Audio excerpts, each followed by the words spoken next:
Abdullah bin Mas'ud dulu itu kalau sholat itu nggak pernah pakai baju resmi. Seringnya pakai sarung tok, kadang nggak pakai baju. Ketika ditanya, kamu ashabu Rasulillah, kenapa sholat dengan cara seperti itu? Terus beliau ngendikan, wong ben roh nak standar minimal sholat seperti ini. Kalau saya sholat selalu pakai pakaian sempurna, nanti dikira itu aturan fardu. Dan umat menjadi berat. Sampai seperti itu ulama menjaga konstitusi. Bahwa yang penting dalam sholat adalah satrul aurah. Ya salli wa sallim daiman abada ala habibika khairil khalqi kullihim maulaya.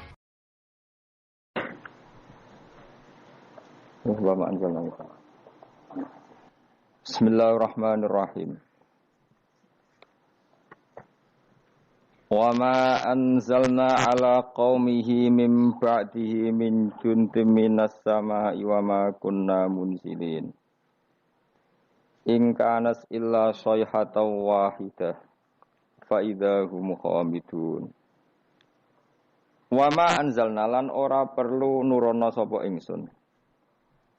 Utai ma iku nafiatun nafi ala qaumihi ing atase kaume Habib An-Najjar. Ay Habibin tegese kaum Habib An-Najjar. Mimba'di sause kematiane Habib An-Najjar. Ay ba'da mauti tegese sause kematiane Habib An-Najjar. Aku ora perlu nurono min juntin ing sekelompok pasukan minas sama sangking langit. Ay malaikatin tegese malaikat li ihlakihim krana ngrusak kaum atau bangsa Antokiyah nggih bangsa napa Ashabal Qaryah. Niku kaum sinten Habib An-Najjar utawa perkampungan napa Antokiyah kados wingi Ashabal Qaryah. Wa makunna lan ora ana sapa ingsun Allah munzilina iku zat sing nurono malaikat. Malaikatan tegese nurono malaikat ihlaki ahadin krana ngrusak wong suwiji. Ingkanat ora ana, makanat tegese ora ana apa ukubatuhum, apa nyiksa Ashabil Qaryah. Ora ana iku ila sayhatan kecuali sak bengokan. Sak teriakan, bengokan teriakan wahidatan kang siji. Soha kang nriyakno bihim kelawan ahli Qaryah sapa Jibril. Faidan mengko nalikane ngono.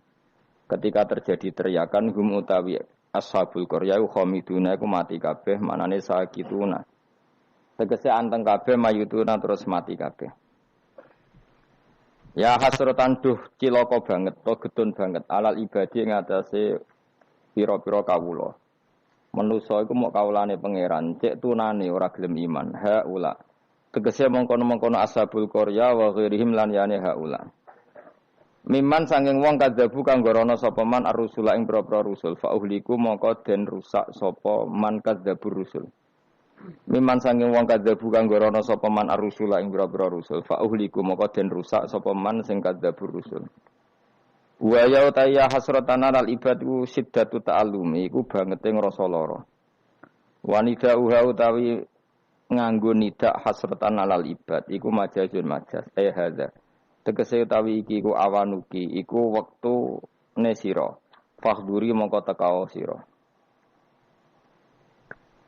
Mayatihim mir rasulin. Mayati ora teka him ing Ashabil Qaryah sapa min rasulin sapa utusane Allah. Ila kanu kecuali ana sapa ahlul Qaryah bi iklan rasul yastaziuna iku ngenyek sapa ahlul Qaryah. Utawi iki dawuh masukun iku den giring. Mesti diarahno libayani sababiha krana nerangno sebabe hasrah. Sebabe ketunaan nistimalihi. Krana mengkune iki dawuh alastizaihi mengatasi ngenyake Ashabil Qaryah al-muaddi kang nekakno ila ihlakihi maring dirusake ahli Qaryah al-musabbabi kang kasababno anhu saking ihlak apa al-hasratu dadi gedun. Alam yarono ora mikir sapa ngake ahlu Mekah ta tegese penduduk Mekah alqailu nakang ngucap kabeh lin nabi maring kanjeng nabi mereka komentar lasta mursala. Ora ana sira Muhammad mursalan wong sing diutus. Wal istifhamu te istifham li takriri krana takrir alimu tegese ana ta ora ngerti sapa ngake.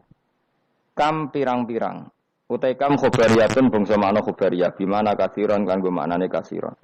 Makmulatun ingkang den amalno lima maring perkara badha sause kam mu'alliqatun kang naklekno Nalekno nganggurno lima maring perkara qabla kang sedurunge kam anil amali saking amal. Maksudnya amale lafat sadurunge.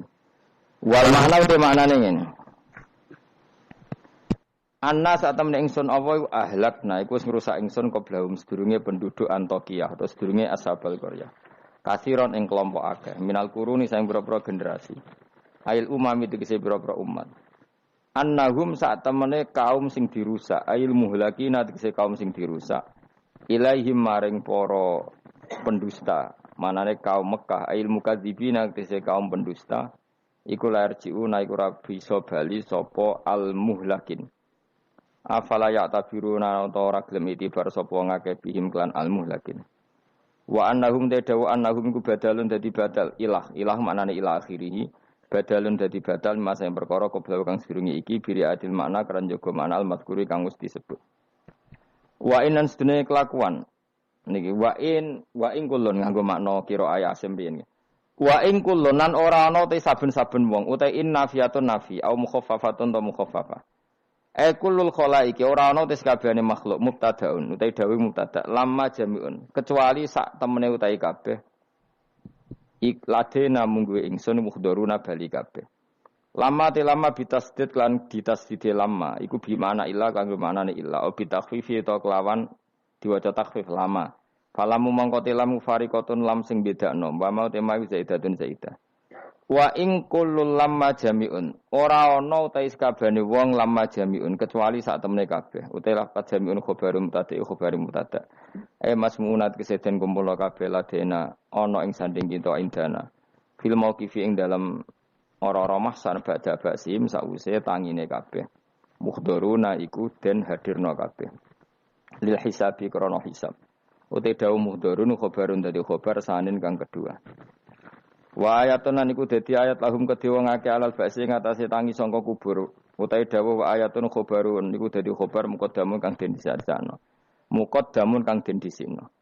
Lan iku dadi ayat al-ardu te bumi al-maitatu kang mati. Bitasdidi lan tasdid al-mayyitatu wa takhfifi lan takhfif al-maitah. Kados kira kita wa ayatul lahumul ardul maitah berarti kira takhfif tapi ana sing maca mayyitah. Ahyainaha ngurip-ngurip sapa ingsun wa ayatul lahumul ardul maitah ahyainaha. Ngurip-ngurip ingsun ha ing ard mubtadaun utawi dawuh ahyainaha iku qaulu mutaakhiru ba'da qauli ahyana syaratun ila anna sifatin rabbi wa sifatun usul kasewah. Wa ayatun niku dadi ayat lahum kedue penduduk Mekah al ardu te bumi al maitatu kang mati ahyana ngurip-ngurip ingsun ha ing arat bil ma iklan banyu mubtadaun utai dawa al maitatu iku dadi mubtada wa akhrajna lan ngetono ingsun minha saking arat habban ing bebijian kal khintati kadene gandum famin hu mongko setengah sange alhab yakulu namangan sapa wong akeh wajah analan gawe sapa ingsun fiya ing dalam ard jannat ing pira-pira perkebunan basatina tegese pira-pira perkebunan minakhilin saking kurma wa anabinan pira-pira anggur wa fajjarna lan muncrat-muncarno ingsun fiya ing dalam ard minal uyuni saking pira-pira mata air badia tegese sebagiane mata air liyakulu supaya mangan sapa ngake min samarihi saking buahe ikilah kaphab buahe bebijian mau bi fathataini samarihi wa bidammataini lan demlaro sumuri sebagian kiraan apa liyakulu min tamari sebagian apa min sumuri bi fathataini wa bidam mataini ini kira asal astan samaril madkuri tegese buah barang kang kasebut minan nakhili sanging kurma wa khiri lan dene nakhil wa ma amilatu aitihim dadi nggo mematahkan keangkuhan manusia Allah dawuh wa ma amilatu aitihim kejadian utawa fakta utawa kenyataan bahwa beberapa bibijian, beberapa buah yang manfaat bagi manusia kabeh iku ma'amilatun apa? Aidihim ma'amilat orang lakoni utawa orang menciptakan hu ing kabeh apa aidihim tangan-tangan mereka. Lam ta'mal tegese ra iso gawe apa aidihim asamara ing buah. Manusa mletene ngono butuh kangkung, butuh buah, butuh makanan, tapi kebutuhan mereka semua enggak ada yang mereka ciptakan tapi kok melete. Lam ta'mal tegese orang lakoni sapa kabeh asamara ing buah. Manane ora iso gawe. Afala syukurun atau ana ta ora syukur sapa ngakeh an umahu. Ing pira-pira nikmate Allah taala alihi ing atase wong akeh. Ya kula terangno nggih. Terus kula niku berpikir ngitung. Berpikir ngitung. Saya berkali-kali matur ya. Mukjizat itu penting ya, tapi tidak sepenting logika kalimah thayyibah. Saya ulang lagi ya. Mukjizat itu penting, tapi tidak sepenting logika atau akal menyangkut absolutisme kebenaran hakiki. Jadi disebut kalimah thayyibah. Napa kalimah napa? Thayyibah atau kalimatam baqiyah, kalimat sing napa? Abadi. Karena kalau Rasul itu selalu mengandalkan mukjizat, itu resikonya tinggi sekali. Satu, resiko bahwa mukjizat hanya disaksikan oleh orang yang hadir saat itu. Soalnya rungokno wae, mungkin saya paham. Ya, resiko mukjizat apa? Satu, hanya disaksikan orang yang hidup di zaman itu. Kedua, itu pun mukjizat punya sisi yang dimana sesuatu yang spektakuler itu bisa dianggap sihir oleh yang tidak percaya. Terus ketiga, setelah zaman itu lama sekali, maka berita itu bisa dikatakan hoax atau bohong atau mana buktinya. Sebab itu Al-Quran itu cerita mukjizatnya Nabi itu tidak banyak. Soal kowe muni akeh iku mergo kowe nganggur, jadi terus seneng hal-hal yang spektakuler. Jadi ku bawaan wong nganggur, bawaan ora iso mikir, bawaan sami-sami uteke cek kafir. Jadi iman wae butuh mukjizat. Sebetulnya kebutuhan itu naif. Kalau terangno ya. Kowe nak paham iki tak jamin wis. Paling suwe dadi wali ndek-ndekan napa? Wali ndek. Wali ndek-ndekan iku ya angger wong mukmin nggih napa? Wali dhewe kita. Tapi yo ndek-ndekan ge coba ngono kaya Syekh Abdul Qadir, Abdul Hasan Asadili, Abdul Al-Haddad, wali wah itu maknane loro. Nak wali tenan kok Said Abdul Haddad wong sing dikasih Allah, paham nggih? Tapi nak ana dawuh ning Ihya kullu mukminin wali wah, saben-saben wong mukmin iku wali wah, maknane wali wong sing disakeni Allah, paham nggih? Dados maknane loro. Kuwi makna sing ndi? Sing pertama sing kedua? Noh? Yo pancen tenan, setiap orang mukmin itu walinya Allah, tapi maknane piye? Sing disakeni kok dikasih dhuwur temen. Sing disakeni. Lha iku sing kowe mlebu ayat Allahu waliyul ladzina amanu. Iku nak wali tenan dimaknani kekasih Allah, lah nak wali kaya kowe wong sing disakeni Allah. Sampeyan tak warai iman sing bener. Rungokno tenan ya. Saya itu tidak punya obsesi apa-apa di dunia kecuali saya ingin membawa kalimat thayyibah secara benar. Begini misalnya. 1 ditambah 1 berapa? Enggak jawab ya. Orang wes paut lah, paut cek TK. Sementing imannya bener. 1 tambah 1 apa? 2. Ketika kamu jawab 2 itu butuh yang membawa kebenaran itu punya mukjizat apa enggak? Enggak kan? Karena 1 tambah 1 2 itu kebenaran yang absolut. Sehingga kita ditawarin hadiah maupun tidak ya tetap bilang 2. Baik yang membawa mukjizat apa enggak kita tetap bilang apa? 2. Makanya sebetulnya minta mukjizat itu masalah. Saya andaikan menyaksikan mukjizatnya Nabi rembulan itu terbelah. Andaikan saya menyaksikan mukjizatnya Nabi Musa Laut Merah terbelah. Saya tidak akan tambah iman saya. Karena iman itu sesuatu yang absolut. Yang enggak butuh legitimasi mukjizat. Sehingga minta mukjizat itu dari awal sudah masalah menurut Quran.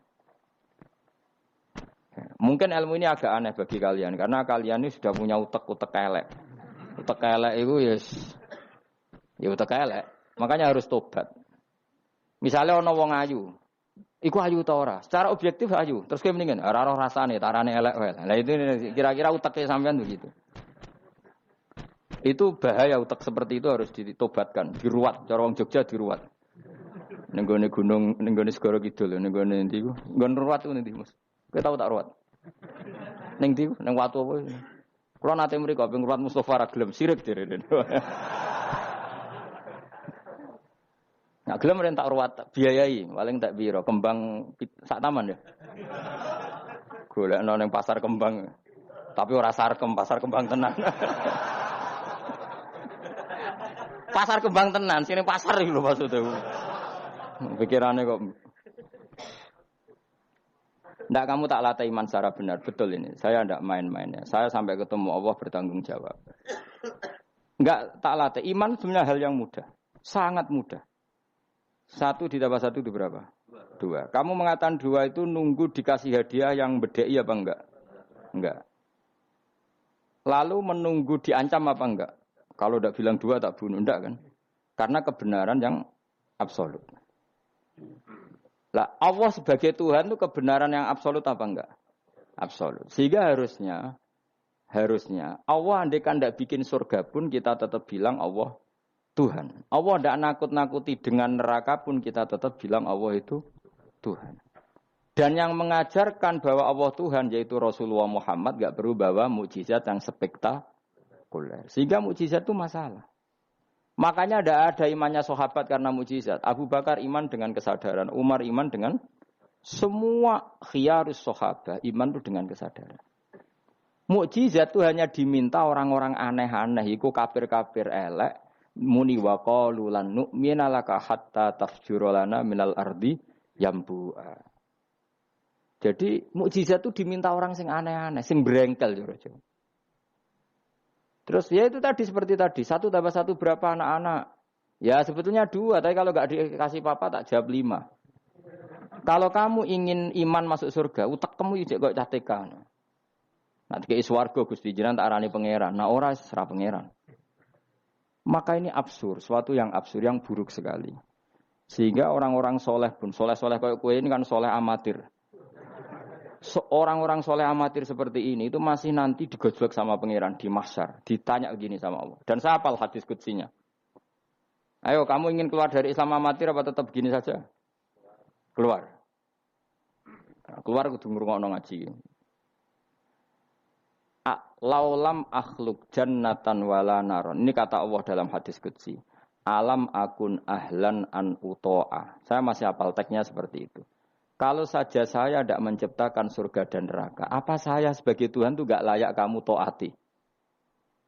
Jadi ketika orang-orang soleh amatir kayak kue ning dunya sujud Gusti, darane aku pangeran nggih Gusti. Opae napa? Swarga Gusti. Pas wis kowe pede ape mlebu swarga pangeran takok, umpama aku ora gawe swarga, aku tetep mbok arani pangeran ta ora? Terus kowe mulih Budi Gusti ya, wong ndaran jenengan pangeran itu yang penting swargane, mboten jenengane pangeran. Oh neraka kowe. Karena kita bilang 1 ditambah 1 saja 2 tanpa presentasi yang membedai atau yang uji memberi hadiah atau tidak. Karena kita bilang 2 hanya butuh kewarasan, apa? Nak kowe waras didarani. Maka orang-orang pilihan itu malu kalau minta surga. Karena Allah tetap Tuhan. Andikan enggak menciptakan surga maupun neraka. Makanya andikan saya tidak menciptakan surga dan neraka, apakah saya tetap tidak Tuhan?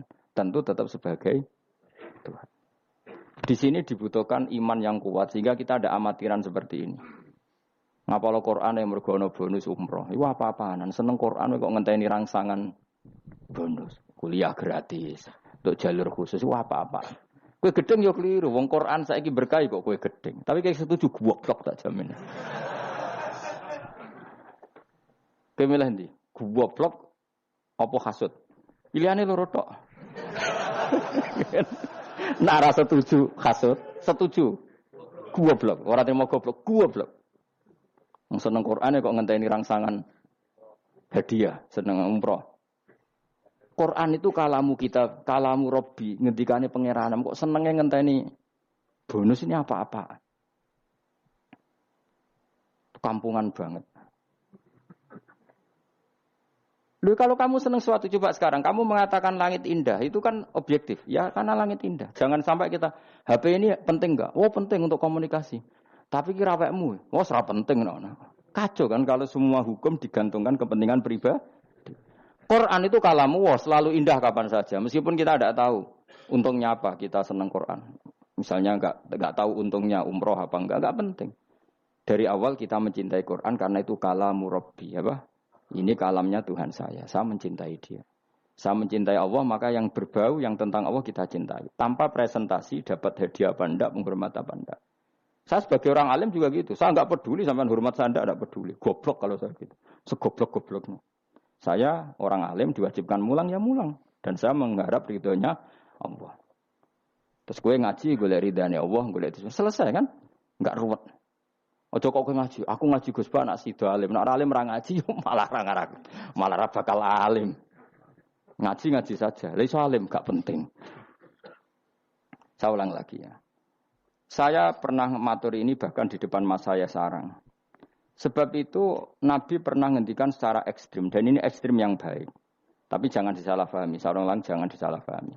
Nabi pernah ngendikan gini. Mangqala la ilaha illallah dakhalal jannah. Terus ada sahabat tanya. Wa in zana wa in saraka yarqal wa in zana wa in saraka. Siapapun yang meyakini la ilaha illallah maka dia suatu saat pasti masuk surga. Meskipun pernah zina, pernah maling. Iya kata Nabi meskipun pernah zina dan pernah maling. Karena apa? Kebenaran absolutisme, kebenaran yang absolut itu tidak terkait qailnya yang mengatakan. Saya berkali-kali mencontohkan. Saya ketemu lonte di Indonesia atau di Mesir, siapa saja. Atau bandar narkoba, atau siapa saja. Tak tanya, 1 tambah 1 berapa? Kira-kira lonte jawab berapa? Tidak, jawab saja, biar sampai pinter. 2. Bandar narkoba ditanya jawab berapa? 2. Yang di penjara KPK jawab berapa? 2. Kemudian ada rektor Al-Azhar tak tanya, 1 tambah 1 berapa Pak Rektor? Lonte sudah bilang 2, penjahat sudah bilang 2, para begundal sudah jawab 2. Terus dia karena rektor Al-Azhar, kalau saya 3. Kira-kira ini rektor geblek apa enggak kira-kira? Geblek. Kira-kira, tapi tentu itu tidak mungkin. Tetap dia pun jawab 2. Dia enggak peduli, wah saya rektor kok jawabannya sama dengan penjahat. Karena kebenaran absolutisme itu tidak pernah bergantung kamu rektor, apa kamu siapa saja. Paham ya? Sehingga dalam ikrar bahwa Allah Tuhan itu kita sama dengan lonte, dengan penjahat sama. Semuanya ikrar kalau Allah itu Tuhan. Karena kebenaran absolut tidak bergantung siapa saja. Makanya Nabi ngendikan wa in zana wa in saraka. Meskipun yang melafadzkan itu orang zina maupun maling. Karena tadi kebenaran absolut. Kira-kira lonte kamu tanya, Lombok pedes enggak? Dia kira-kira enggak, tak jawab yang lucu-lucu biar otak sampean tuh waras. Makanya dimulai dari hal yang gampang-gampang saja. Lonte ditanya, Lombok ini pedas apa manis? Pedas. Penjahat yang ditahan KPK, Pak Prabowo, Pak Jokowi. Jawabnya sama, jangan terus kubu sebelah jawab apa. Iya ada seperti ini. Karena kebenaran ini absolut. Yang di penjara KPK bilang Lombok itu pedas, yang penjara juga. Bukan kok gini, kata yang di penjara. Lombok apa? Kata ketua KPK apa? Pedas. Oh, saya jawab manis. Saya akan dendam di penjara dia. Tidak bisa. Lah aku dengan Mustafa agak senang. Tetap tak arani Lombok itu pedas. Misalnya loh, ya senang Mustafa tak bully terus. Misalnya aku rasa senang Mustafa. Terus dia ini jawab Lombok pedas. Apa saya terus muni manis? Hanya nuruti gak?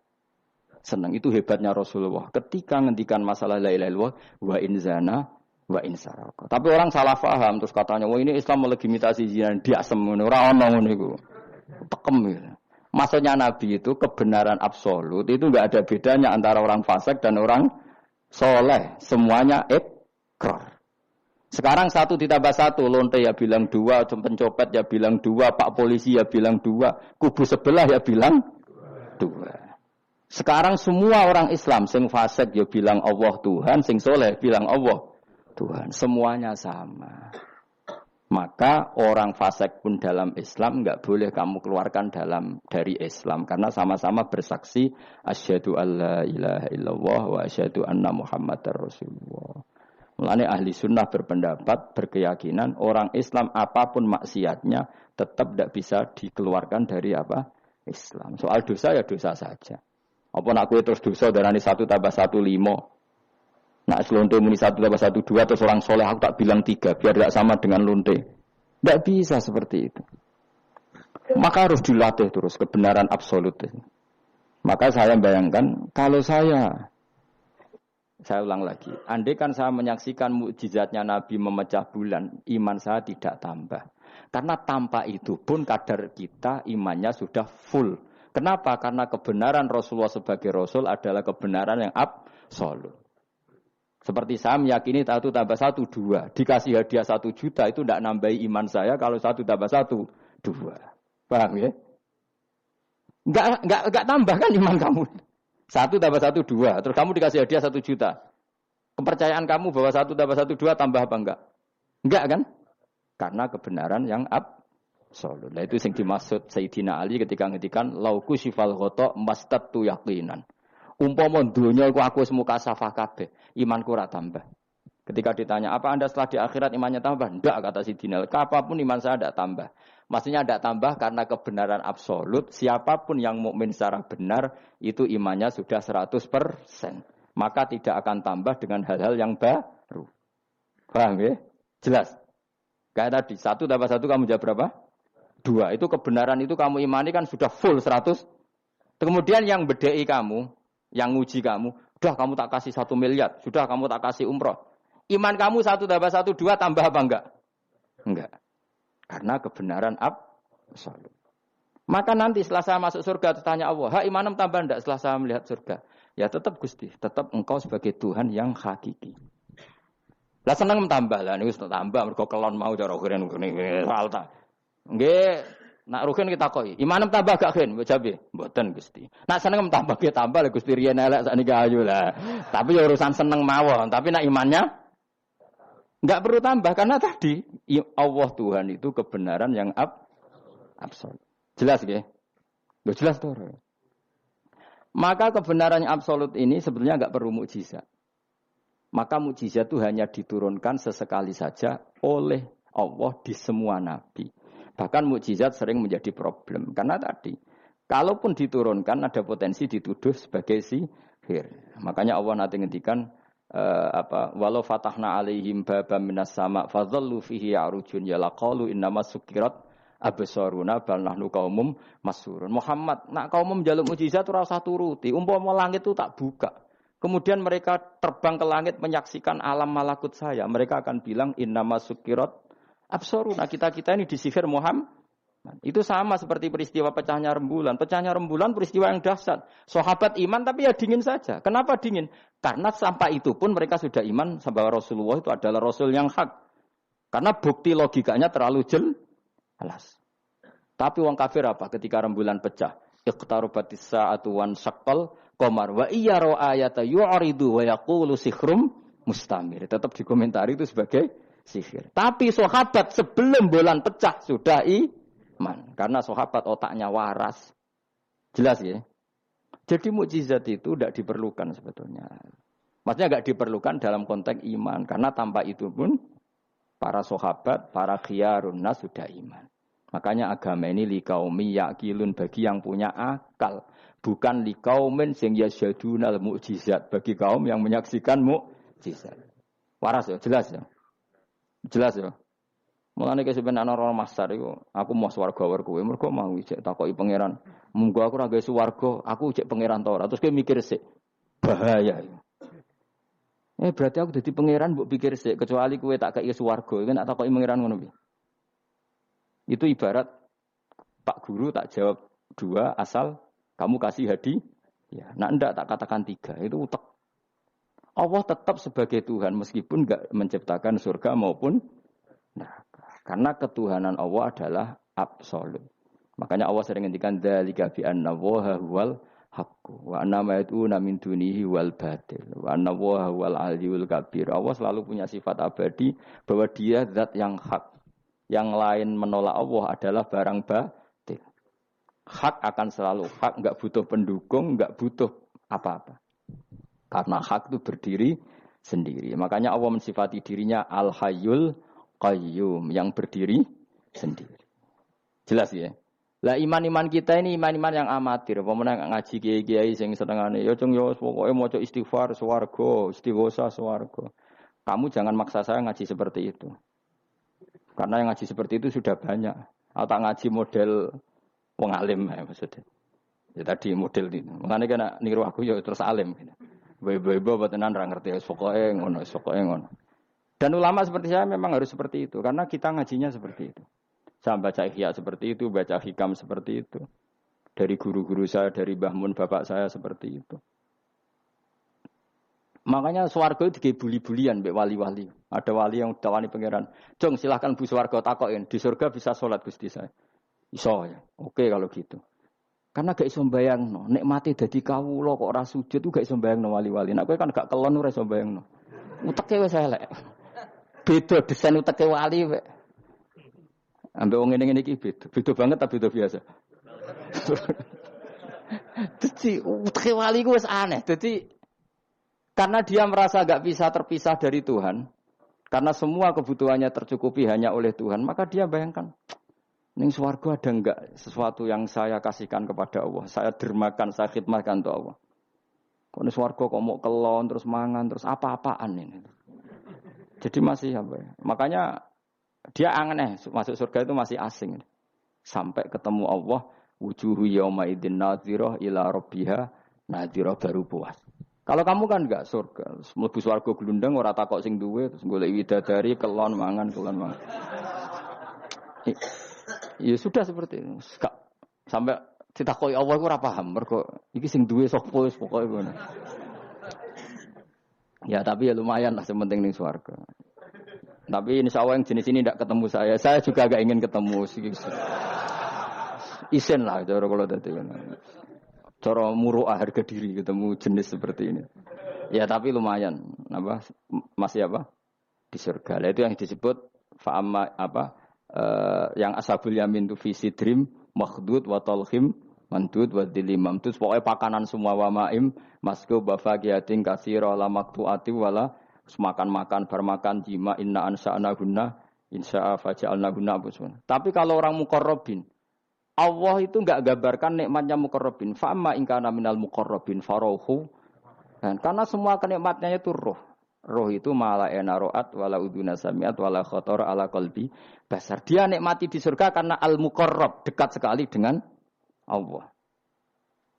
Makanya di kitab-kitab wali itu banyak. Abdul Qasim Al-Junaidi, Abu Yazid tanya sama Allah, ya Allah, kenapa saya tidak melihat umat saya? Padahal engkau berjanji umat saya yang mencintai saya masuk surga. Dijawab Allah, sebenarnya umat kamu di surga semua, tapi enggak ada yang ingin ketemu saya. Bareng didelok mau do kelon do wis to. Makanya kayaknya saya tidak ketemu sampean ini karena itu tadi. Jadi karena itu tadi orientasinya beda, Pak. Orientasinya. Tapi tetap swarga ya. Swarga. Mbahmu tapi milih. Kudu ngamal enak wis mbrono. Artinya sampean sepenting tak latih iman itu nganggo kalimat thayyibah. Iman itu kalimat thayyibah kira-kira logika yang terbangun secara benar. Sehingga dikalimatkan ya juga secara benar. Nah, disebut kalimatu haqqin 'alaiha nahya wa 'alaiha namut wa 'alaiha nub'astu wa biha nub'asa. Kalimat yang memang kalimat yang absolut. Ya 1 ditambah 1 2 itu absolut. Ketuhanan Allah lebih dari itu. Sangat-sangat absolut. Maka kalimat ini pula yang kita berani hidup juga kita berani mati. Dan insya Allah dengan kalimat itu pula kita nub'ats insyaallahu minal aminin. Ora kok sithik-sithik kalimat hamin swarga jalukamu mbahmu. Swarga ya jaluk kadang-kadang ae. Kula istighfar nggih jarang jaluk swarga. Ya kadang-kadang ae. Kita minta bahwa kalimat ini menjadi kalimat sing abadi. Sementing mati husnul khotimah. Dalam keadaan meyakini kalimat itu. Meskipun ya mau ke tetap walimu wali amatir mau. Gak apa-apa lah amatir lah nak wali. Ya tadi karena semua orang mukmin itu wali. Allahu waliyul ladzina aman. Engko nak wali tenan maknane waliyun kasihane pangeran. Nak ora wali tenan sing disakeni pangeran. Engko iso urip mergo disakeni napa? Ini penting saya utarakan. Sekarang tuh banyak orang yang enggak pernah ngaji khatam. Jadi senengane ku paket swarga. Al-hajjul mabrur laisa lahu jazaa'un illal jannah. Ibu ngambil gaji si BRI, angger ono wayahe BRI, BNI ra, angger ben setor ning BRI al-hajjul mabrur la jazaa'un ilal. Kula nggih mun kaji ta ora tau dalil iku. Sing ora kelar kaji kan ya sak agem. Kula beberapa kali ngelepas tiang haji. Sakniki do ora jarang njaluk kula, mergo do mangkel ngono. Mergo kula angger ngelepas wong kaji ngeten. Kula juga termasuk wong jujur. Jujur banget kula nak bab ilmu. Mungkin perilaku saya jujur sampean, tapi nak ilmu jujur kula. Padahal wong mlebu swarga lewat amal, mbek ilmu cepet sing lewat ilmu. Amalan ora cukup gue cepet-cepetan mlebu swarga. Tanpa ilmu kan amal tuh ditolak, tapi ilmu tanpa amal tetap sebagai ilmu. Makanya termasuk fadhailul ilmu itu bisa berdiri sendiri tanpa amal. Tapi kalau amal enggak bisa berdiri tanpa ilmu. Saya kalau ngupas orang haji itu bilang gini, karena yang datang itu ya banyak yang enggak haji atau enggak mampu haji. Nggih niki nak dongakno dadi kaji mabrur walese swarga. Sing mboten kelar kaji dongakno salate iku nggih mabrurah, salat sing ditampa nggih mlebu swarga. Sing ngrumat anak ikhlas nggih swarga. Sing kere ikhlas nggih swarga. Sing syukur mergo tanggane kaji meskipun ra kelar kaji tapi melok seneng koyo senenge sing kaji nggih swarga. Mergo alamate wong mukmin seneng nak dulure seneng. Akhirnya sing kaji kan kecewa, perkarane ora fokus muji dekne. Mulane terus ra diundang meneh kan kira-kira gitu. Tapi aku malah beneran kan hisabku ringan. Daripada aku mentale model mubalek, haji ku fadilah ngene-ngene, ne multazam, masyaallah. Nek Hajar Aswad muni manu, masyaallah mergo disangoni sing order. Tapi dekne gak mikir ning nguri wong do nangis perkara ni ditakdir gak kelar kaji. Gawe ngenese wong fakir dosa dul-dul paham. Niku kudu di ngajekno meneh iku. Mergo sing nyangoni iku dadi dipuji-puji. Enggak boleh ulama seperti itu. Nak mubalek oleh, nak ulama enggak boleh. Mubalek ulama kan kelasnya beda, napa? Mubalek sing alim maksudnya. Nah, sing alim menawa ya kembar lah, mesti kayak. Karena kita punya etika. Coba yang miskin semua umat Islam, semuanya ingin haji, tapi enggak kelar haji. Kok mbok dalili fadilai haji, fadilai multazam. Yo nangis malah ngenes. Mulai kelar sira santai. Nggih ibu-ibu sing ngrumat anake sabar senajan to anake rewel nggih swarga. Bapak-bapak sing ngrumat bojone rewel nggih swarga. Sementing syaratnya rewel lan sabar aku niku.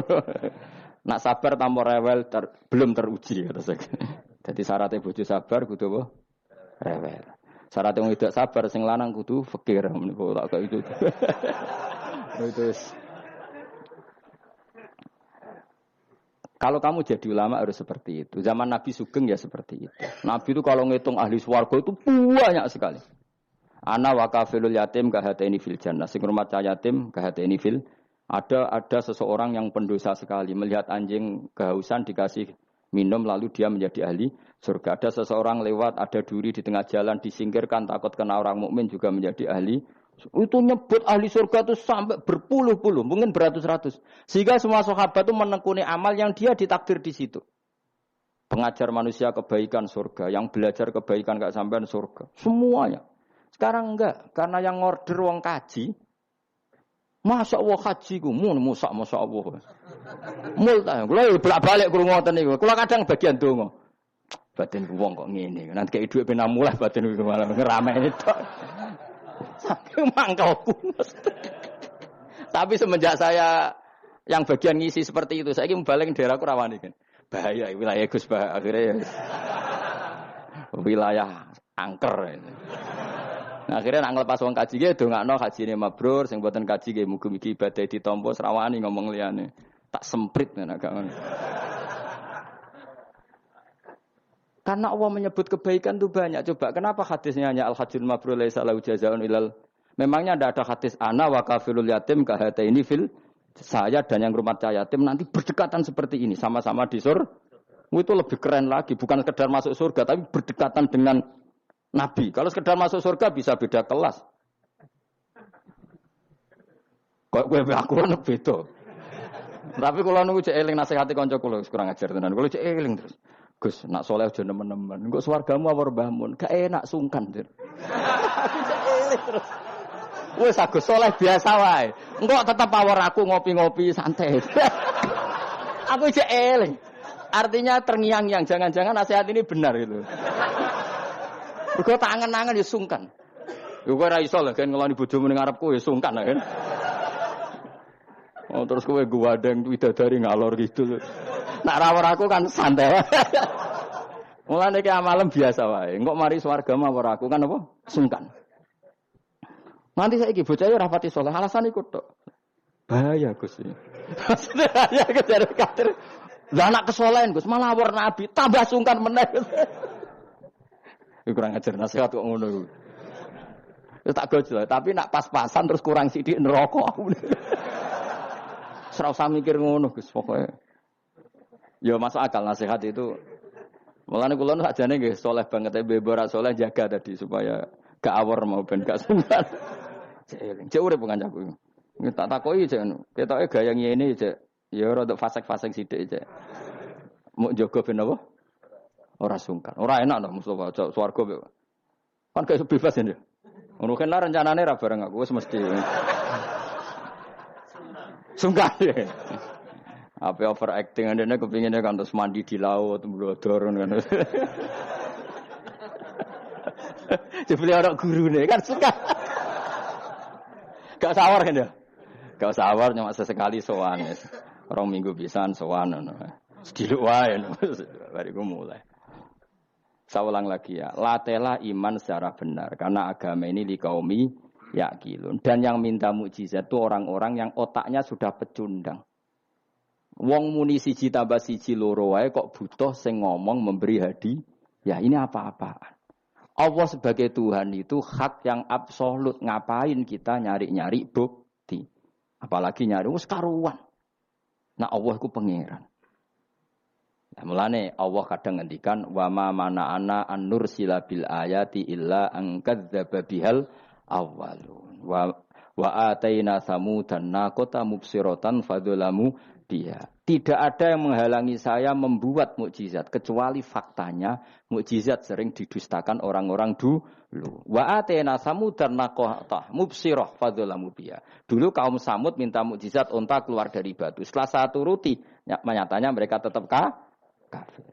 Makanya kita melatih iman itu dengan logika yang sehat. Iku liqaumi yaqilun liqaumi yatafakkarun. Caranya gitu tadi dilatih mulai hal-hal kecil.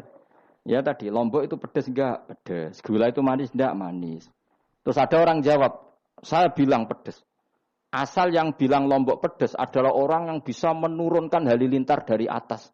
Loh apa hubungannya lombok pedes dengan halilintar dari atas? Sama. Apa hubungannya Allah sebagai Tuhan? Kemudian yang bilang Allah sebagai Tuhan dituntut mengeluarkanmu. Aneh enggak? Aneh. Makanya artinya peminta mukjizat itu sudah pecundang. Makanya enggak ada khiyarus sahabah yang minta mukjizat. Makanya minta mukjizat itu rata-rata orang enggak benar. Waqalu tadi rujuknya kan orang benar. Lan nu'minalaka. Saya tidak akan iman kamu Muhammad. Hatta tafjura lana minal ardi yambu'a. Saat terus saya autakuna laka jannatum min akhil wa inabin fatufajjiral anhara khilalaha tafsira au yakuna laka baitum min zukhrufin aw tarqafis. Sama yang ngomong ini orang benar apa orang enggak benar? Orang enggak benar. Ya jelas ya clear ya. Jadi kita iman ya iman saja. Nikmati wis ngandel kula. Jenengan nak sujud nikmati matur nuwun Gusti jenengan nakdir kula sujud sehingga saya sah sebagai hamba jenengan. Kowe nek ape mati nikmati wae. Gusti kula wangsul teng jenengan zaman teng donya ya sing ngurusi jenengan, mengke setelah mati ya sing ngurusi jenengan. Zaman saya hidup ya enggak tahu cara ngurusi diri saya sendiri.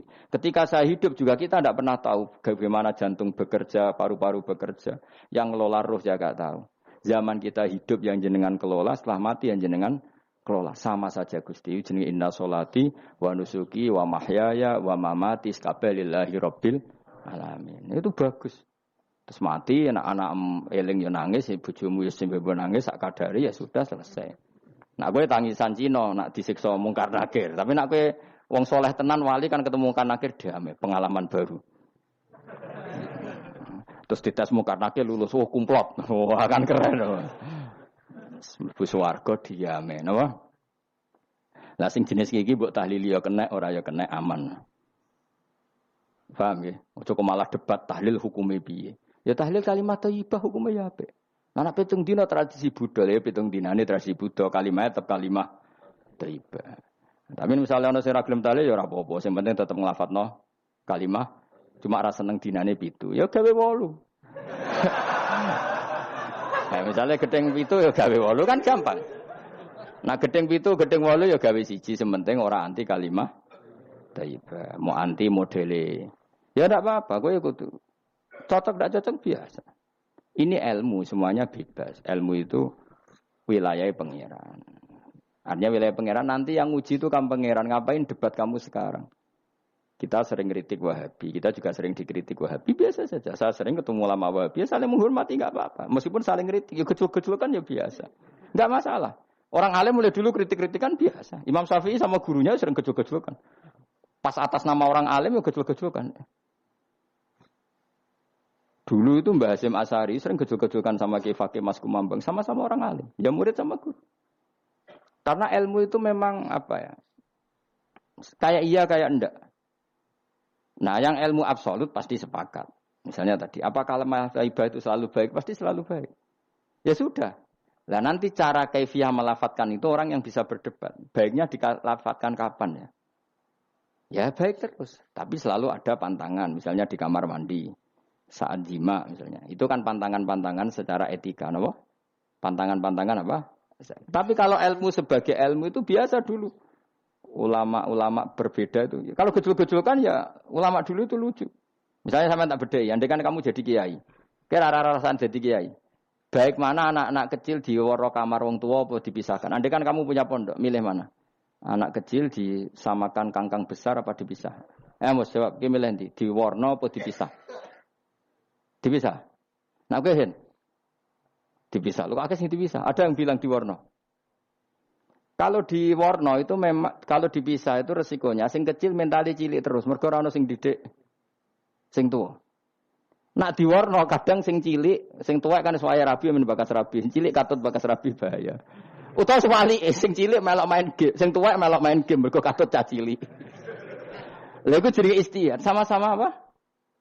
Sama-sama apa? Mungkin. Sehingga dulu itu pernah ada wali itu karena sholat jamaah itu di shaf akhir. Yang shaf awal wali karena sering shaf awal, yang shaf akhir ya ada yang jadi wali. Yang soft awal enggak terima. Kenapa kamu jadi wali padahal kalau sholat di soft akhir? Jawabnya, saya itu malu sama Allah. Kok kepedean betul kok di depan. Tapi kok jadi niru ya, gimana cerita ya? Cek pede nih. Enggak ngarep. Karena dia di belakang motifnya itu tidak males. Tapi motifnya itu apa? Tawadhu atau malu. Dia jadi wali. Nah, aku kan bergo males panjen. Atau moh rohimame tadi. Iku sing mari ra wali-wali. Sing kok ngarep kadang ambisi ngimami padha dene malah repot meneh.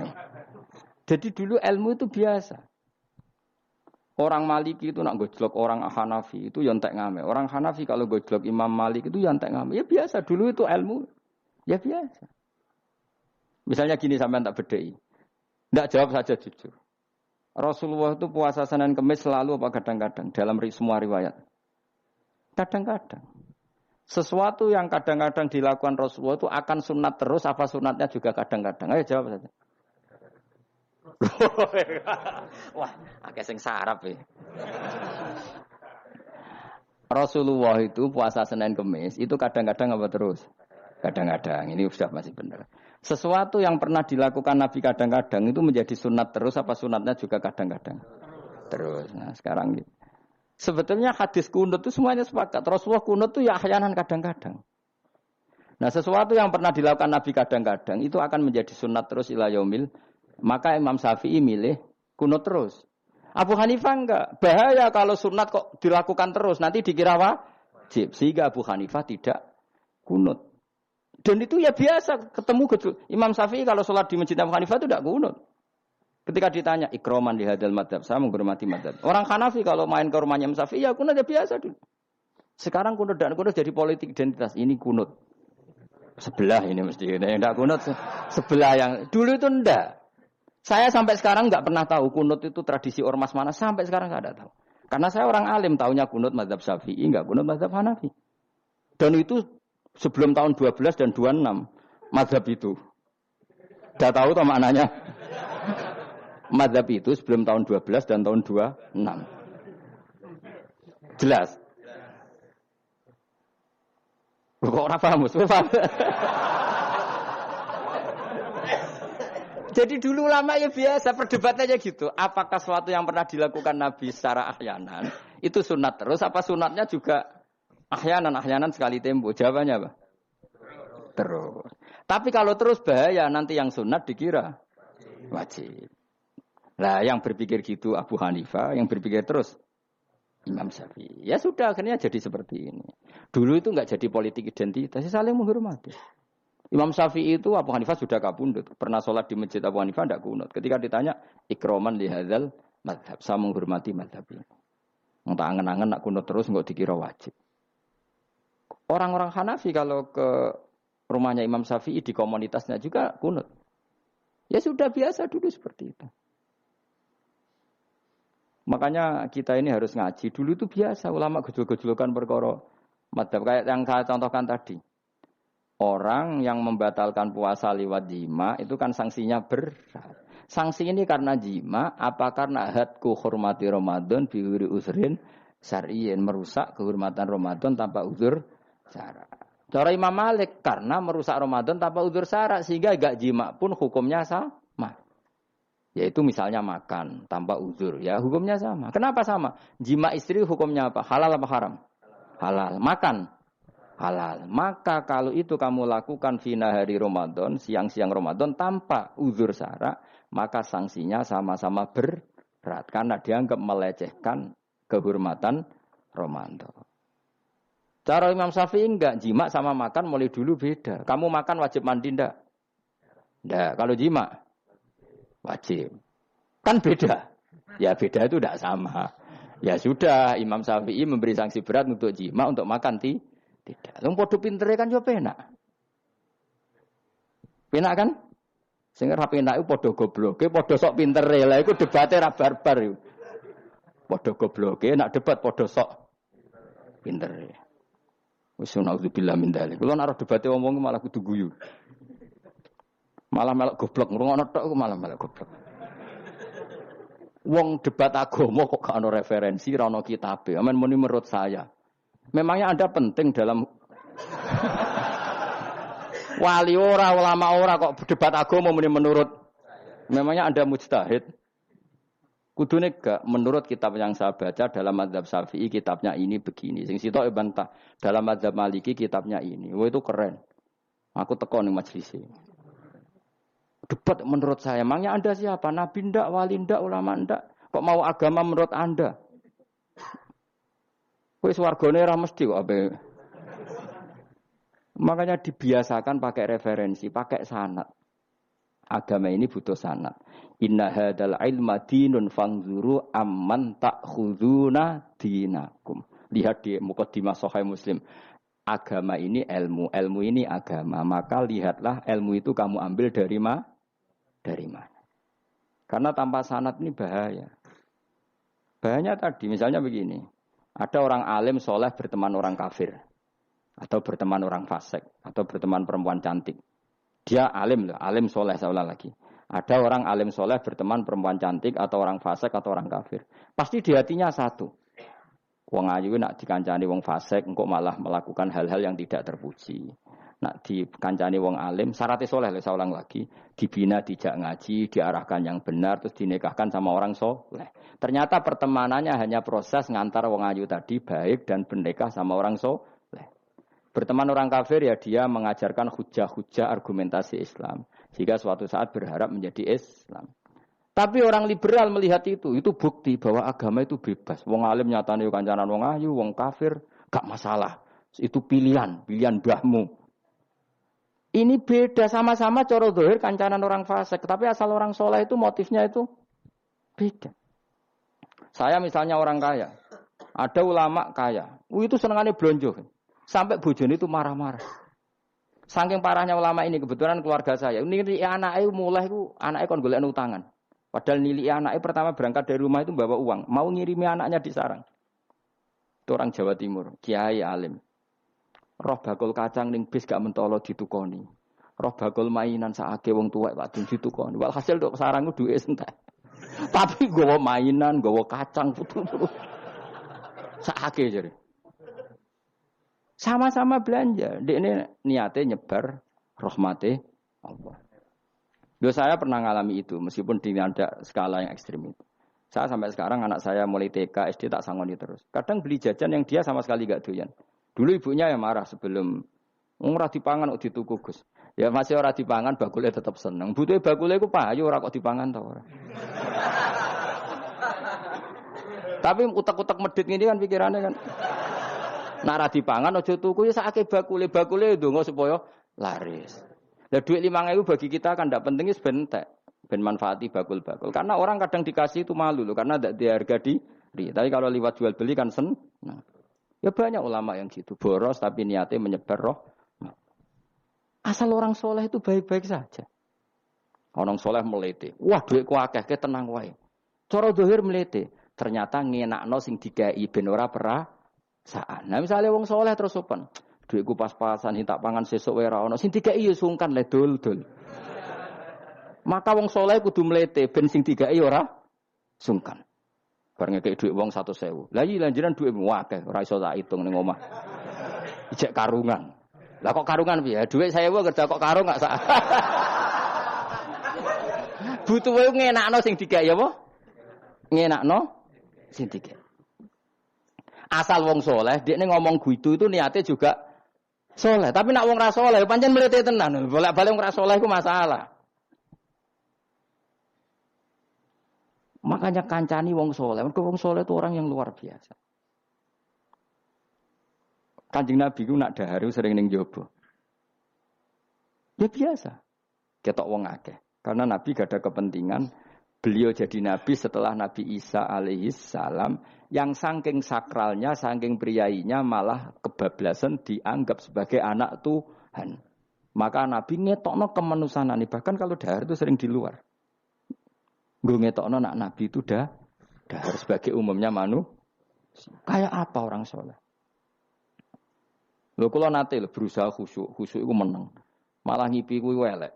Mergo aku ora meneng wae wibawa, nak meneng malah buyute wibawa. Akhire wong rawani takok agama. Nak ana ora takok agama terus takok wong liya, takok rugi malah ra karu-karuan. Tapi baru kayak aku sering guyon gejlokan orang berani tanya. Baru kayak berani tanya, ilmu dikembalikan pada ahlinya.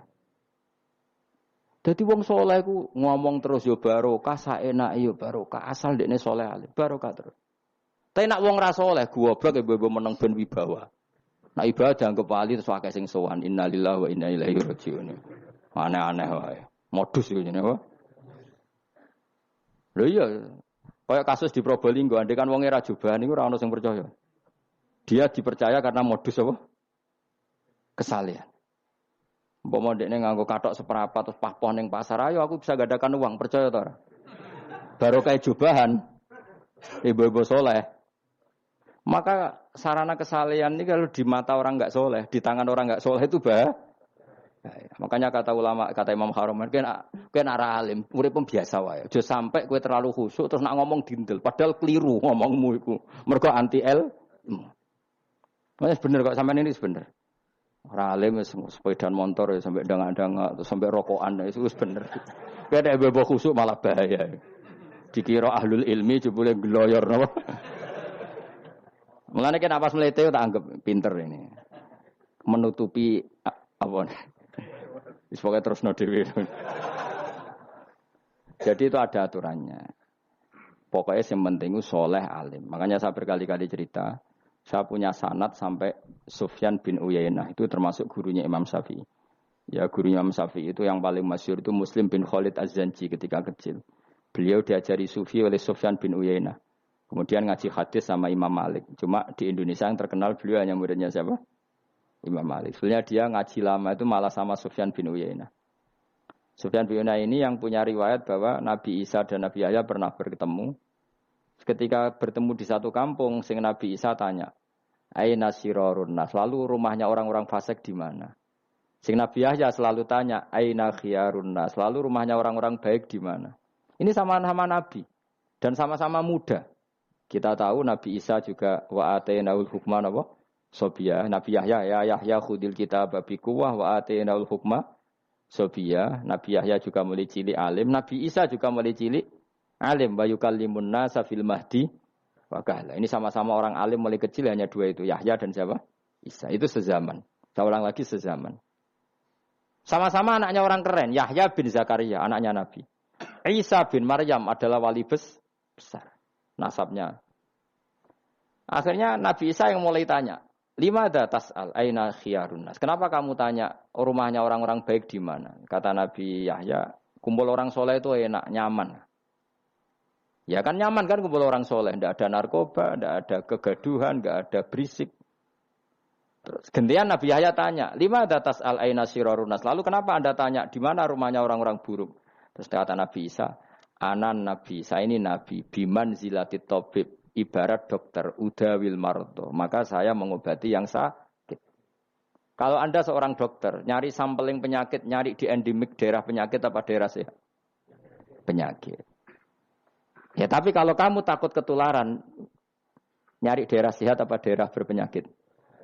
Itu sama-sama mazhab dalam ilmu. Dulu itu ya biasa, perbedaan seperti itu biasa saja. Karena semuanya karena ilmu.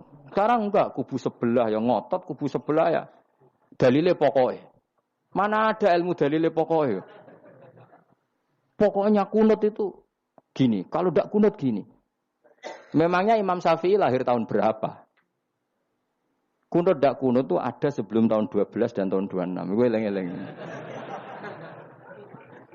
Nak di vulgar roh cari vulgar. Nak iku ra paham banget tenan. Maka orang-orang alim tahunya ya kunut dadak kunut itu al khilaf baina madzhabi Syafi'i wa madzhabi Abi Hanifah. Sekarang tahu-tahu di zaman akhir jadi politik identitas. Kayak misalnya begini, tak contohkan lagi perdebatan. Pakai peci putih. Gus Naji itu putranya Mbah Mun, meyakini pakai peci putih sunat sehingga santrinya pakai peci putih. Mbah saya Kiai Hamid Pasuruan juga pakai peci putih. Santri sebelah kiri semuanya pakai peci putih karena putih itu sunat ya sudah pakai peci putih. Tapi kalau Mbah Mun itu santrinya enggak boleh pakai peci putih. Haram kata beliau. Kata beliau, "Jong kajine wong desa-desa nganti adol Tegal, adol sawah. Mbok saingi ketu 5.000." Kata beliau. Nglarakno atine wong dosa apa haram? Dosa, Mbah. Lah ya iku dosa, mulane haram. Sehingga takannya akan santri sarang semua. Enggak ada santrinya Mbah Mun pakai peci putih, kecuali yang sudah kaji. Karena pikiran beliau itu menyakiti orang katanya. Karena kajiannya adol Tegal disaingi 5.000. Tapi Mbah Mun sebagai orang alim yang membiarkan pondoknya Gus Naji pakai peci putih. Mbah Naji juga membiarkan ketika pondoknya Mbah Mun pakai hitam. Makanya saya keterusan peci hitam. Saya itu sudah kaji, tapi karena saya mulai dulu nggak pernah pakai peci putih terus keterusan sampai sekarang. Tapi suatu saat aku juga ngagukan kan, entah kapan suatu saat. Jadi aku soal Nabi keturunan iri, keterusan diharamno terus kebablasan ini. Itu logika istihad. Sama misalnya khasnya ulama itu pakai jubah, pakai apa? Ya sudah itu khasnya ulama. Terus kayak misalnya neng parkiran macak ngono. Alasannya anut ulama. Kira-kira menyinggung orang apa ndak kira-kira? Kowe kelakuanem cek ra karuan jubah sunah Rasul terus kene parang tritis delok wong macem-macem jubah. Kacau gak? Elek-eleki nasab apa enggak? Boy orang itu mikir jadi karena ada selalu masalah ijtihadiyah. Abdullah bin Mas'ud dulu itu kalau sholat itu enggak pernah pakai baju resmi. Seringnya pakai sarung tok, kadang enggak pakai baju. Ketika ditanya, "Kamu ashabu Rasulillah, kenapa sholat dengan cara seperti itu?" Terus beliau ngendikan, "Wong ben roh nak standar minimal sholat seperti ini. Kalau saya sholat selalu pakai pakaian sempurna, nanti dikira itu aturan fardu dan umat menjadi berat." Sampai seperti itu ulama menjaga konstitusi bahwa yang penting dalam sholat adalah satrul aurah. Zaman itu sudah sahabat dan tabiin karena Nabi sudah wafat itu sudah pakai pakaian lengkap. Tapi Abdul bin Mas'ud tiap sholat di masjid dia menunjukkan pakaian paling tidak lengkap. Jadi pernah beliau sholat itu hanya pakai sarung terus diikatkan di lehernya. Ketika ditanya, dulu kita dengan Nabi pernah sholat seperti ini. Akhirnya ulama menjadi tahu nak ngono sholat paling pokok itu nutupi mabena surah war rukbah. Andai kan tidak ada cerita Abdul bin Mas'ud mungkin dikira sholat syarat sahnya ya seperti itu. Maksudnya pakai jubah terus, pakai pakaian begitu terus. Barokahnya Abdul bin Mas'ud orang tahu standar minimal. Jadi kalau ulama itu motifnya seperti itu. Rasulullah kira-kira senang qiyamul lail apa enggak? Senang. Tapi beliau qiyamul lail di masjid hari keempat, hari kelima sudah tidak keluar ke masjid. Karena Nabi kalau selalu melakukan nanti dikira fardu. Tapi kalau enggak melakukan nanti orang enggak qiyamul lail. Maka Nabi pernah melakukan ya pernah tidak. Ya sudah itu konstitusi dalam tradisi ulama. Jelas ya. Saya sholat di pondok saya sendiri sering jadi makmum. Karena semua kiai sudah jadi imam. Nanti dikira syarat sahnya imam itu kiai. Repot. Makanya saya tunjukkan kiai juga boleh jadi makmum. Andai kan semua kiai jadi makmum, saya nanti jadi imam. Ya semua ulama mulai dulu tradisinya gitu. Karena yang dikatakan fardu kifayah itu kalau sudah ada yang melakukan, yang lain tidak usah. Biar seimbang.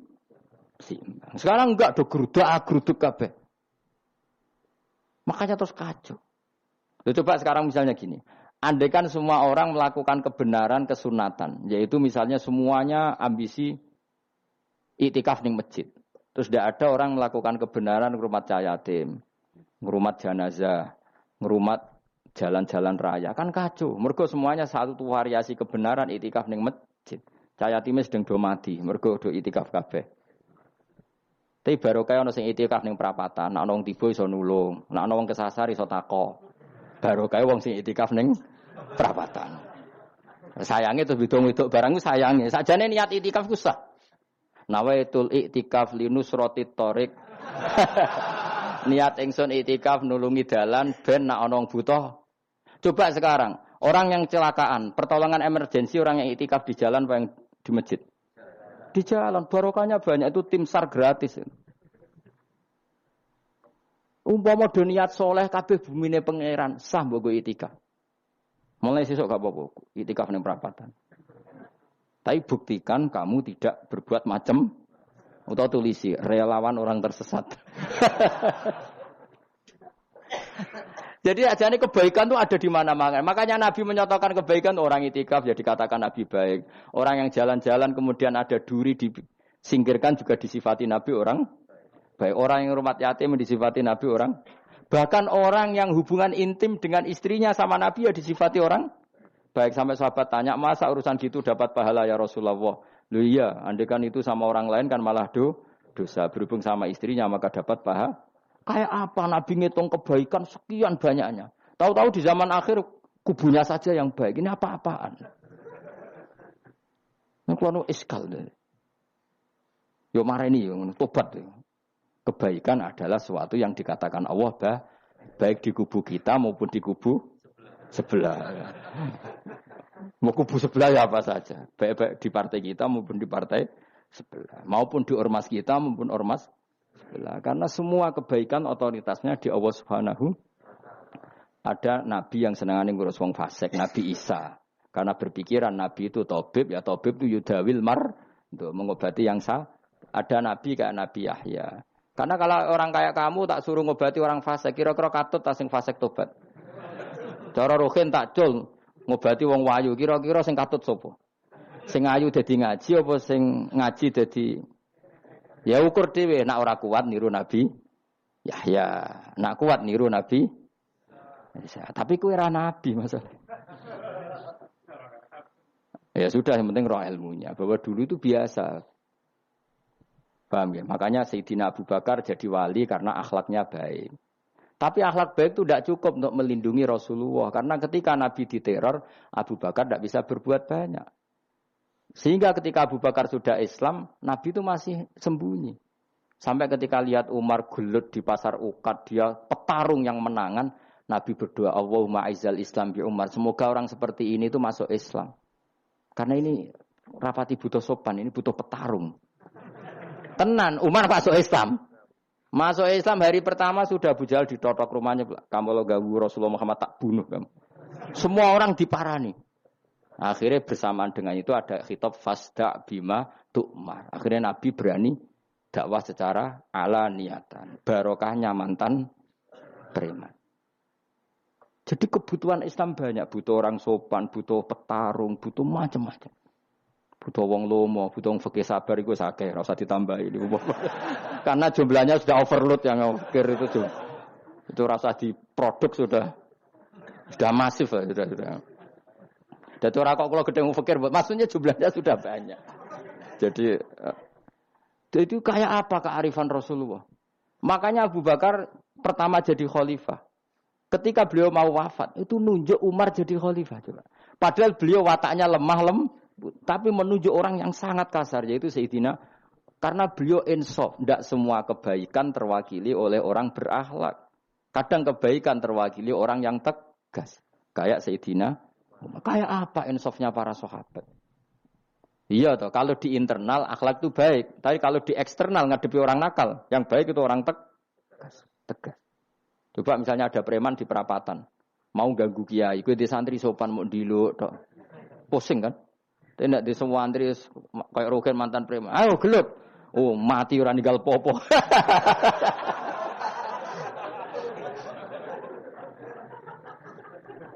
Itu kan keren, apa? Keren. Makanya Abu Bakar ketika, lu ya, sampean tahu kan hadisnya Umar. Setiap ada orang munafik macam-macam pamitnya sama Nabi, da'ani adrib pun izini Nabi tak biacok. Ya setiap hari kegiatannya gitu terus. Tapi dulu orang itu insaf, Abu Bakar insaf, kelebihannya Umar di situ. Umar insaf, kelebihannya Abu Bakar di. Maka ketika kandidat khalifah, Umar mengangkat Abu Bakar jadi khalifah dan disetujui semua sahabat. Ketika Abu Bakar mau wafat menunjuk Umar dan disetujui semua sahabat. Orang kok Abu Bakar pepe wong alus, golek sing sejenis aku ndak. Karena dulu semua orang itu pakai insaf, pakai kesadaran sing super tinggi, tidak nuruti nafsu. Loh saya andekan ada orang alim sekelas saya kok mau ganti tafsir Jalalain, ganti Gus Fikih yang mendesak fikih. Terus dia alim enggak masalah. Salahnya dia alim keramat. Pokoke dia ngerti dalam mahfud nak setingkat aku. Nak roh berarti hok. Karena dulu itu begitu, ulama dulu itu seperti itu. Biasa. Sekarang itu enggak. Orang itu kalau enggak kelompoknya enggak mesti salah. Abu Bakar itu raqiqul qalbi. Raqiqul hawashi, riqqatul qalbi. Tapi beliau justru menunjuk Sayyidina Umar karena dia tahu Islam itu musuhnya banyak, butuh orang tegas.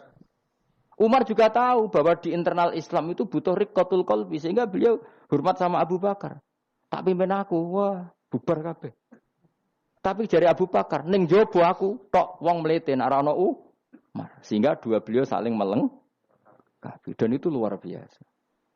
Nah khilafnya ulama kira-kira seperti itu. Yang peci putih ya silahkan gue iling-ilingan, nak putih itu sunnat. Tapi sing ireng, piye-piye kaji desa iku disaingi kedul 5.000 gak terima aja. Yakin deh, Bos. Nah, saya ini mulai kecil di sarang. Tapi mertua saya itu keluarga Pasuruan. Jadi saya lucunya saya kalau ngajar di Pasuruan pakai peci hitam. Sebagian santri separuh pakai peci hitam menghormati saya. Sebagian pakai putih menghormati kiainya. Jadi jadi saya lihat ini ya sepanjang sejarah kalau saya ngajar itu jadi warna-warni itu karena tadi saya kaget kok banyak yang pakai peci hitam. Menghormati jenengan yang putih masih banyak separuhan. Ya enggak ada yang merencanakan, ya alami saja. Nah, terus sampean bener di putih apa hitam? Putih apa hitam? Bebas. Karena tadi ini masalah apa? Istihad. Pun kalau terus nang. Supaya sementing wau iman itu sesuatu yang absolut. Maka kita andaikan Allah tidak bikin surga neraka pun kita tetap sebagaimana kita mengatakan 1 tambah 1 2 dapat hadiah apa? Tidak dapat hadiah ya tetap mengatakan 2. 1 tambah 1 pasti 2. Subhanalladzi mawsuti dzat khalaqa kang gawe sapa ladi ala azwaja ing pira-pira pasangan ali asnafa tegese pira-pira pasangan kullah sakabehane asnaf. Tak Allah gawe mimma sing perkara tumbi tukang nukulno. Nukulno apa bahasa Indonesia? Menumbuhkan apa al-ardu bumi minal hububi sanging pira-pira bebijian wa ghairi halan yana hubub. Wa min anfusihim lan Allah gawe jenis jejodohan iku sangka awak dhewe ne wong akeh. Jadi Allah bikin sesuatu itu berjodoh-jodoh, berpasang-pasangan. Termasuk manusia juga berpasang-pasangan. Minat zukuri sing pira-pira lanang walinasilan pira-pira wedok wa mimalan sing perkara layak lamun kang ora ngerti sapa wong akeh. Maksudnya zaman belum ditemukan listrik misalnya atau belum ditemukan apa saja yang zaman itu enggak ada. Allah ngendikane gini, Maha suci zat yang bikin tetumbuhan, bikin hewan semuanya berpasang-pasangan, termasuk manusia juga berpasang-pasangan. Dan Allah juga bikin berpasang-pasangan dari sesuatu yang sekarang belum dikenal di era itu. Jenenge wa mimma layak lamun. Ya era itu misalnya enggak ada listrik, tapi setelah ada listrik ya sama, ada plus ada minus. Jadi sama tetap polanya asal selain Allah itu pasti berpasang meskipun sesuatu itu sekarang belum dikenal. Kayak zaman dulu kan belum ada listrik, tapi setelah ditemukan listrik juga ada plus ada minus. Itu jenenge wa mimma layak lamun dan dari sesuatu yang kamu tidak tahu. Minal makhlukati sing pira-pira makhluk al ajibati kang gawakno al horibati kang aneh utawa kang langka alam wa ayatul mulk. Subhanallah wa bihamdi adada khalqihi wa ridha nafsihi wa zinata arsyihi wa midada kalimati. Subhanallahi wa bihamdihi adada khalqihi wa ridha nafsihi wa zinata arsyihi midada kalimati. Subhanallahi wa bihamdihi adada khalqihi wa ridha nafsihi wa zinata arsyihi midada kalimati. Subhanallahi wa bihamdihi adada khalqihi wa ridha nafsihi wa zinata arsyihi midada kalimati. Subhanallahi wa bihamdihi adada khalqihi wa ridha nafsihi wa zinata arsyihi midada kalimati. Subhanallahi wa bihamdihi adada khalqihi wa ridha nafsihi wa zinata arsyihi midada kalimati. Subhanallahi wa bihamdihi adada khalqihi wa ridha nafsihi wa zinata arsyihi midada kalimati.